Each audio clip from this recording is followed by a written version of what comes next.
जय श्री कृष्ण।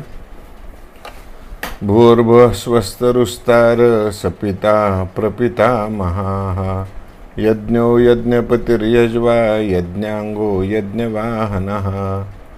भूः भुवः स्वः या तीन व्याहरती देवत्रयांचा सार म्हणून मानल्या जातात।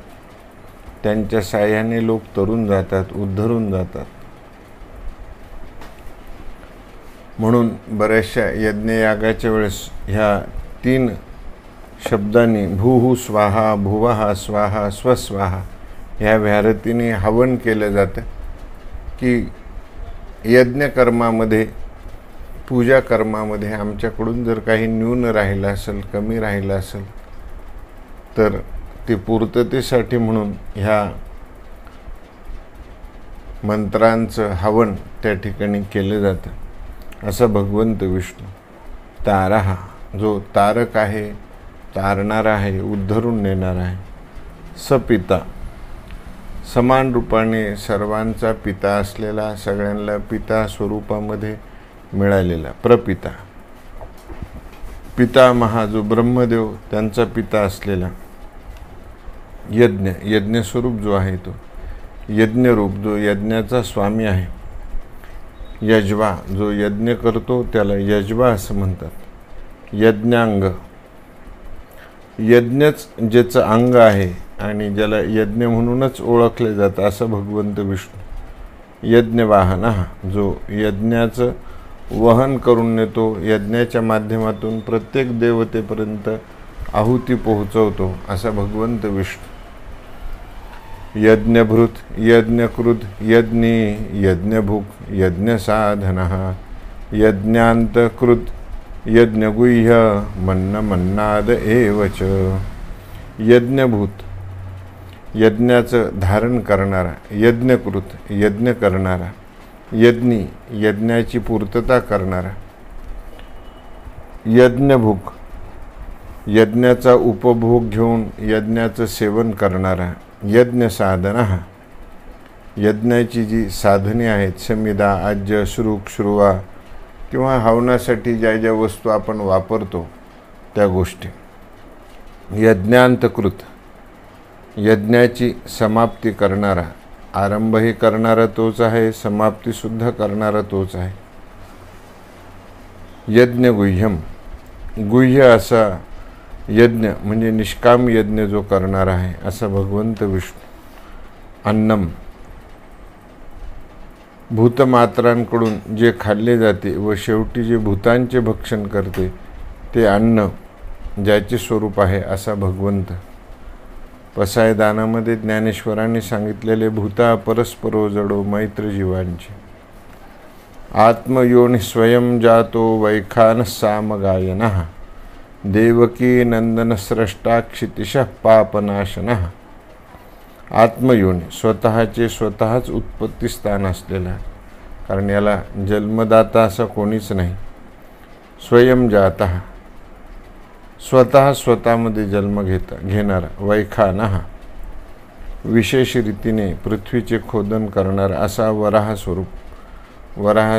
वराहाची कथा आपल्याला माहिती आहे की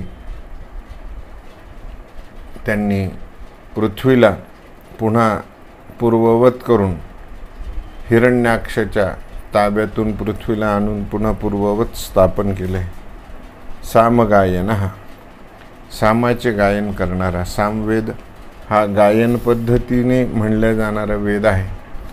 मल्हार पुराण, जे खंडोबाचं मल्हार पुराण आहे, त्या मल्हार पुराणामध्ये सुद्धा ह्या गायनाचा उल्लेख येतो।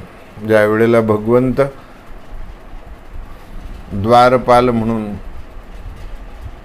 राहिले होते 4 मास, चातुर्मासाच्या वेळेला बलीच्या द्वाराजवळ थांबले होते, त्यावेळेला सामवेद भगवंताला हसला होता असा उल्लेख मल्हार पुराणामध्ये सुद्धा आपल्याला आढळून येतो। देवकी नंदनः, वसुदेव देवकीचा लाडका पुत्र असलेला। स्रष्टा, निर्माण करणारा। सर्व विश्व ज्याची उत्पत्ती केली आहे असा। क्षितिशः, पृथ्वीचा जो मालक आहे, अधिकारी आहे असा. पापनाशनः, ज्याचे कीर्तन, पूजन, स्मरण, ध्यान हे पातकाचा नाश करणारे आहे. आणि प्रत्येक भगवंताच्या नावामध्ये आपल्या शरीरातील अंतर्गत अवयव जे आहेत त्यांना स्पंदन मिळवणे, किंवा ते अवयव जर निकामी किंवा निकृष्ट झाले असतील तर त्यांच्या माध्यमातून पुन्हा ते काम करायला लागणे, ह्या मंत्रामध्ये त्याची ताकद आहे. आपल्या देह आपल्याला जो बाहेरून दिसतो त्याला आपण स्वच्छ करू शकतो, पण अंतर्गत जे आपले अवयव आहे हे फक्त मंत्रांनी, वेदमंत्र पठनाने, स्तोत्र पठनानेच स्पंदन पाहून ते पूर्ववत काम करायला लागतात.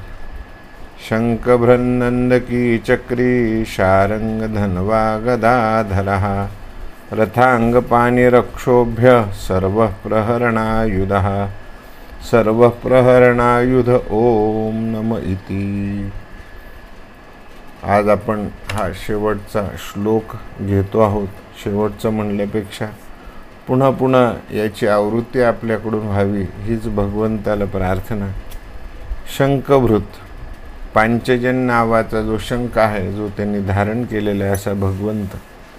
नंदकी, नंदन नावाचं जे खड्ग आहे जे धारण केलेलं आहे म्हणून त्याला नंदकी असं म्हणलेलं आहे.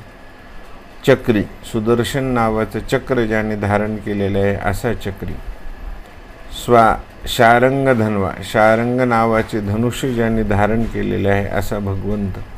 गदाधरः, कौमोदकी नावाची गदा ज्याच्याजवळ आहे असा भगवंत.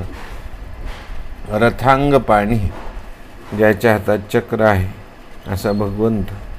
अक्षोभ्य, ज्याला कोणीही क्षुब्ध करू शकत नाही, संतापाने ज्याचा तोल सुटत नाही असा भगवंत. पैठण क्षेत्रातले एकनाथ महाराजांचं आपल्याला सगळ्यांना श्रुत आहे की त्यांना कितीही जरी बोललं, किती जरी काही म्हणलं तर त्यांना राग येत नव्हता असे भगवंत विष्णू.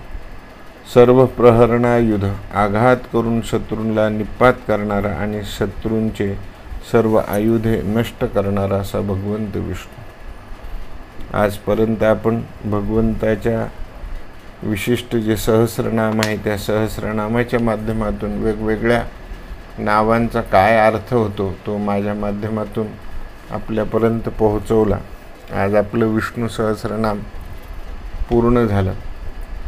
सगळ्यांनी सदैव विष्णू सहस्रनामाचं पठन करावं आणि आपल्या देहात दिवसेंदिवस जे पापरूपी अंकुर वाढत जात आहे ते नष्ट करण्यासाठी विष्णू सहस्रनामाचं निरंतर आपण वाचन केलं पाहिजे.